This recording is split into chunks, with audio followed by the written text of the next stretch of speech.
Lumaki kami sa isang henerasyon na hindi pa uso ang mga gadgets at internet. Tara Jenny, laro tayo sa labas. Kaya paglalaro sa labas, ang pinaglilibangan namin ng mga bata pa kami. Pero minsan may mga kondisyon si mama bago kami payagan lumabas para maglaro noon. Mama, laro kami ni Jenny sa labas. Hindi. Magsitulog muna kayo dyan. Kami noon, pinapalo kami ng mga magulang namin kapag hindi kami natutulog sa hapon. Ang di matutulog, hindi makakalaro sa labas. Kaya sa ayaw namin sa hindi, kailangan namin matulog tuwing hapon noon para lang makalabas kami at makapaglaro. Jepoy? Huh? Tara, laro tayo sa labas. Anong labas? Ha? Pinapatulog ko pa sila. Ikaw, kung saan sa mo naiakag sila, Jeff, ha? Dapat kantong oras natutulog ka rin para lumaki ka.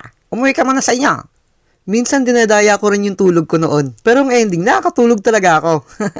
At kapag narinig namin na ito yung palabas sa TV, ang ibig sabihin nun ay 4:30 na. Yun yung senyales na pwede na kami makapaglaro sa labas.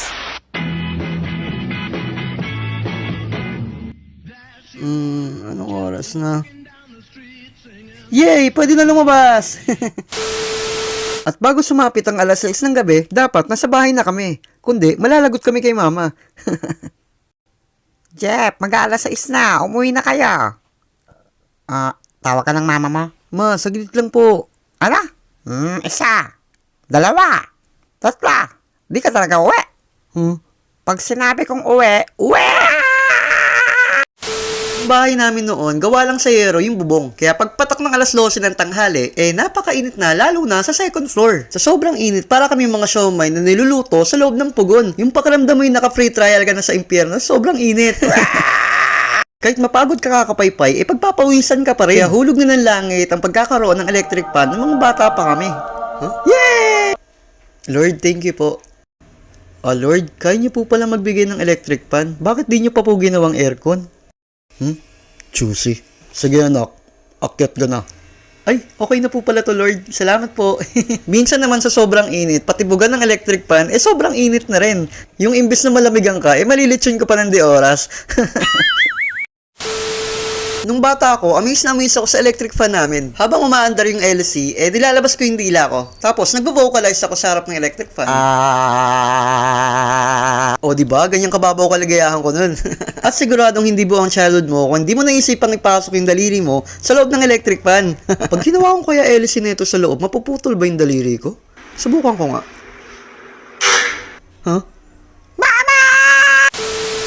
Ang pagligo ang isa sa pinakamabisang paraan para maibsan ng init ng panahon. Sigurado ako naranasan nyo rin ang paliguan sa batya ng mga baby pa tayo. Sobrang tuwang-tuwa na ako nun kapag nagtatampisaw ako sa tubig nung bata pa ako. At bukod sa batya, may hilig din akong magbabad sa tubig sa loob ng drum namin. Pero wag yung basta-basta gagayahin to ha. Kailangan magpaalam muna kayo sa mga magulang nyo. Medyo delikado kasi yan at baka malunod pa kayo. Ang ginagawa ko nun, lumulubog ako sa ilalim ng tubig at pinipigilan ko yung paghinga ko.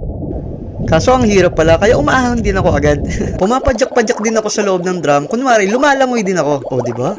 Natry ko rin kumanta habang nasa loob ako ng drum. Sabi kasi nila nakakaganda raw ng boses kapag nagbabibrate sa tubig, yung isa o pagus mo eh. Kaso, wa-effect naman. Kapag mainit ang panahon, napakasarap uminom ng napakalamig na tubig. Bumibili kami ng yelo sa halagang piso sa kapitbahay namin dahil wala kaming rep noon. At dahil akong pinakabunso, akong madalas utusan na bumili ng yelo sa labas. Swerte mo kapag nabili mong yelo, mix yung tali sa dulo. Kasi mahirapan kang bitbitin yung pauwi sa bahay nyo. Para may galit yung kapitbahay mo sa'yo eh. At dahil matalinong bata ako noon, sinasalo ko ng damit ko yung yelo para hindi ako malamigan. May technique si mama para mas mabilis lumamig yung tubig sa pitchel. Magsasalin siya ng tubig sa baso, tapos ibubuhos niya ulit sa pitchel. Pagkabalik sa pitchel, isalin niya ulit ito sa baso. Ulit-ulitin niyo lang ang proseso na to ng maraming beses. Pag sa tingin niyo malamig na yung tubig, pwede niyo nang inumin. At promise, yung unang lagok mo sa baso, guguhit sa lalamunan mo yung lamig ng tubig. Bukod sa yelo, mahilig din kami sa ice candy nung mga bata pa kami. Yelo lang din siya pero mas maliit na may iba't ibang flavor na pwede mong ngat-ngatin. Tulad ng orange, chocolate, at marami pang iba. Sinasandal namin yung ice candy sa pader at sinusuntok namin yan hanggang madurog. Gigil na gigil. Yung alikabok sa pader talaga yung nagpapasarap ng mga ice candy namin nun eh. Init naman. Number 10 tong electric fan, kaso mahina pa rin. Pabili na nga lang ako ng palamig. Skyler, bili ka ng black gulaman. Tigisa tayo, dali. So, pinabili ko yung anak ko ng black gulaman sa labas habang nag-drawing ako sa tablet ko. Maya-maya pa, nakabalik na yung anak ko at inabot niya sa akin yung black gulaman na pinabili ko. Pero may napansin akong kakaiba sa black gulaman na binili niya. Kaya tinanong ko siya, hala, black gulaman ba to? Parang wala namang makitang gulaman dito. Kaya nga black, diba? Wala ka talaga makikita dyan. Sagot gulaman o sa malamig ang isa sa sikat na palamig dito sa atin sa Pilipinas. Pag bigla kang nauhaw, madali mo siyang makikita kahit saan. Kadalasan meron ito sa mga palengke, sa mga karinderya, at kahit sa kanto nyo sigurado meron din yan. Naalala ko pa nung elementary ako, sa tuwing papasok ako sa school or pauwi galing school, meron kaming binabalik-balikan noon ni mama na nagtitinda ng melon na sa malamig. Kaya bata pa lang ako, mahilig na talaga ako sa melon. Ang sarap-sarap kasi ng melon ni ate. I mean, yung tinda niyang melon na sa malamig. At parte din ng kabataan namin, si Manong na nagtitinda ng sorbetes na dumadaan sa kalsada namin. Marinig lang namin yung kalembang ng bell ni Manong, aligagan na kami makahingi ng barya sa mama namin. Mama, mabili kaming ice cream. Minsan, pag may pera si mama, binibigyan naman kami. Pero kapag wala, di nga. At kapag binigyan kami ni mama ng pambili, hinahabol talaga namin si Manong kahit malayo na. Dirty ice cream ang tawag sa sorbetes na yun, na inilalako at nakalagay sa makukulay na mga carts. Meron din itong mga flavors gaya ng chocolate, pandan, strawberry at keso. At meron ka ring option kung saan mo siya gustong ilagay. Pwedeng sa apa or sa cup. At si mama naman, paborito niyang ilagay yung ice cream sa tinapay. At dahil sa patuloy ng pagbabago ng panahon, unti-unting nawawala na rin ang mga gantong klaseng ice cream na inilalako sa daan. Kung dati tulak, napalitan naman ito ng mga nagtitinda ng ice cream na pedal. Kung dati kalembang ng bell, ngayon nakakatuwang tugtugin na maririnig mo kapag may nagtitinda ng ice cream sa inyo.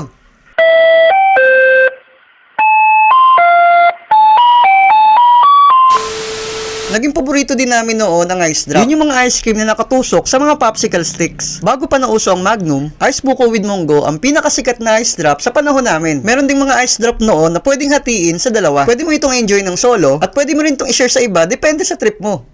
Huh? Nako, ito na naman si Buraot. Pero sige na nga. Oh, up, up, up, up, up, up, up. Paglalaroon pa ako neto. Di na lang ibigay kung bibigay. Up, up, up, up, up. Lo, PG.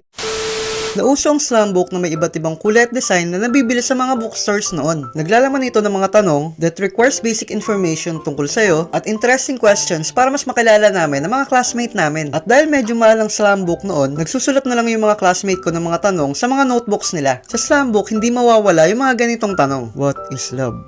Love is like a rosary that's full of mystery. Ay, haba. Ito na lang. Love is blind. What is your motto in life? Ito na lang. Be happy. Siyempre, dapat lagi tayong masaya kahit may problema. Who is your crush? Ay, agoy.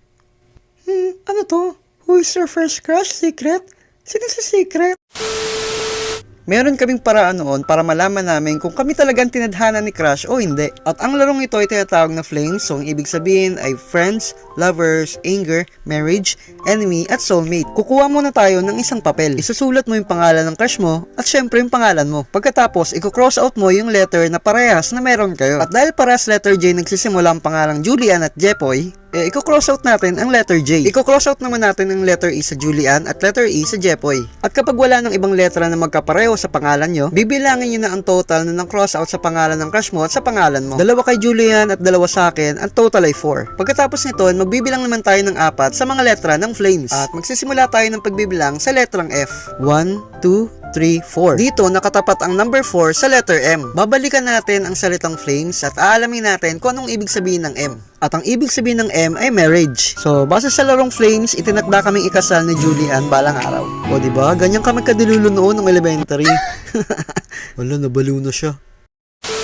Ito ko naman sa inyo, mga ganap sa amin nung elementary, noong papalapit na yung Valentine's Day. Gumupit ang teacher ko noon ng mga hugis puso na gawa sa kartulina. Sinulatan niya ito ng mga sikat na love team noon at mga cartoon character na may mga partner. Pagkatapos nung pinabunot kami, hiwalay yung babae at lalaki. At ang nabunot ko noon ay si Kuya Marvin Agustin. So kailangan ko mahanap ang nakabunot kay Ate Julina. Sa mga di nakakaalam, sikat noon ang love team nila Marvin at Julina. At katumpa sila ng Katniel, Alda, Bliss, Ken at Jaden sa panahon ngayon. Hindi ko pa rin nahanap ang nakabunot kay Ate Julina, samantalang ibang kaklase ko ay nakita na nila mga partners nila. Hanggang sa naglakas loob na akong lumapit at magtanong kay Julian kung sino ang nabunot niya. Julian, sinong nabunot mo? Jolina. Tayo pala magka-partner sa Valentine's Day. Tumbang Preso ang isa sa mga paborito kong laro ng mga bata pa kami. Sa larong to, kailangan mong tamaan yung lata na binabantayan ng taya gamit ang pangmalakasan mong tsinelas. At kapag natamaan mo na yung lata, kailangan mo nang bilisan ang pagkuha ng tsinelas mo. Dahil kapag nahuli ka ng taya, ikaw na ang susunod na taya sa laro. Oh, ako natitira. Hey, Jeff, pwede ba akong sumali? Di pwede, di ka nang marunong neto eh. Maglaro ka ng paper doll sa bahay. Sumpong kita kay mama.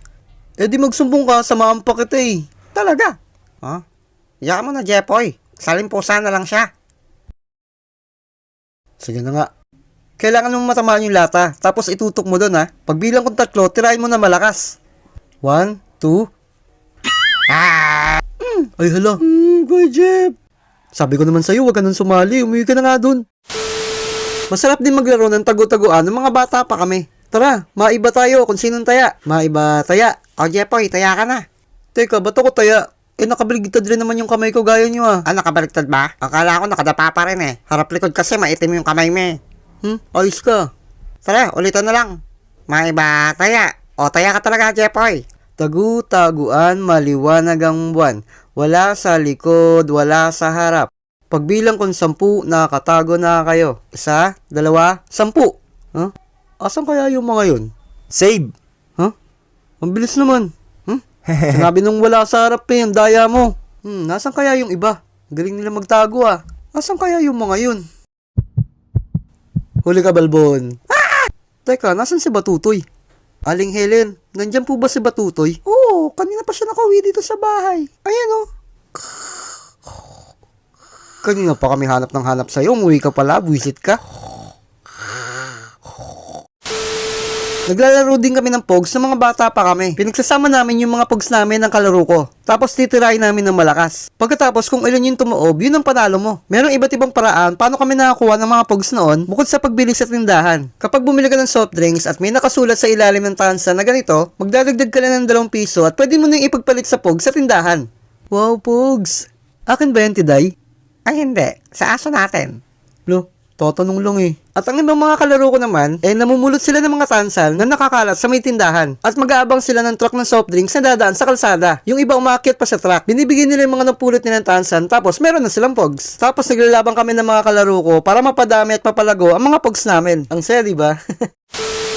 Nauso din noon ang mga maliliit na text na may nakadrawing na iba't ibang mga eksena sa mga action movies noon. Naalala ko, ina-arrange ko pa yun from 1 to 100. Para siyang comics. Nabubuo ko na yung isang buong pelikula. Nakikipaglaban ako sa mga kalaro ko para mapalago yung mga text ko noon. Kalugom at kalugtansan ang mga ibang paraan para maparami ang mga text namin noon. Teka, nasan yung mga text mo? Di ba marami pa yun, isang box? Ano nangyari sa mga text mo, Eugene? Pa, asan yung text ko dito? Wala, nalaga ako na. Hindi ka na mautos sa magugas ng pinggan dito, puro kalaro. Ganun ba? Kawawa ka naman. Jepoy, pwede laban tayong text? Sige. Huwag ka na mag-alala. Pag nanalo ako, babalatuhan kita ng text ko. Mukhang mahina naman itong makapaglaro eh. Kapag ganito ang tindig ng kalaro mo sa text, nako, kabahan ka na.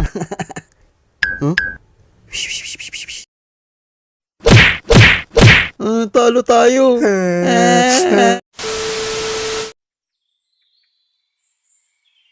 Uy, may text ka na ulit? Ako ang pinakamagaling dito. Wala na makakatalo sa akin. Hello? Baliw. Si Tony ang halimang maglaro ng text sa lugar namin. Siya lagi ang nananalo at halos lahat ng mga kalaro ko natatalo niya. Kung sinong gustong lumaban sa akin, siguraduhin yung matatalo nyo ako. Dahil kung hindi, umuwi na lang kayo. Sino pa gusto makipaglaban sa text ko? Wala na? Wala pala kayo eh. Teka lang, saglit. Meron daw text si Jepoy, lalaban daw siya sa'yo. Hala Eugene, bang matalo ako? Kayang-kaya mo yan. Huwag kang mag-alala, kami bahala sa'yo. Sige, siguradong mananalo naman ako eh. Napagdesisyon na namin ni Tony na kalugoma ang lalaroin namin nung panahong yon. May mga pagkakataon na ako yung nananalo pero minsan nananalo din si Tony. At habang tumatagal, paubos na rin ng paubos yung text ko. Wala, talo na naman. Paano kaya to? Oh, konti na lang text mo. Mahina. Nakaisip bigla ng paraan si Batutoy. Umuwi saglit si Batutoy sa bahay nila, kinuha niya lahat ng text niya at binigay sa akin. Jepoy, sa'yo na tong lahat ng text ko. Posta mo na lahat yan. Sige, salamat. At parang ang konti ng pantaya mo. Sige nga, itaya mo lahat ng text mo kung di ka takot. Sige ba? Yun lang pala eh. Pero pag ako nanalo, akin na lahat ng pamato mo. May kasama pang kotong. Alo? Sige. Nagsimula na akong kalugin ulit ang goma. Pagbagsak sa lupa, magkapatong ang pamato ko at pamato ni Tuni. Ibig sabihin, kailangan ulitin ang pagkalog dahil tabla ang laban. At sa uling pagkalog ko ng mga goma, kinabahan na talaga ako ng sobra. Nakaiwala yung goma ko sa pamato ni Tuni at sa panabla. At ang ibig sabihin nun, panalo kami. Yay! Wala, ayoko na. Madadaya kayo. Huwag ka na magdrama dyan. Bigay mo lang sa amin text mo kung ayaw mo masaktan. At bilang pasasalamat, binigyan ko ng balato ang mga kalaro kong si Batutoy at si Eugene. Sumbong ko kayo sa mama ko.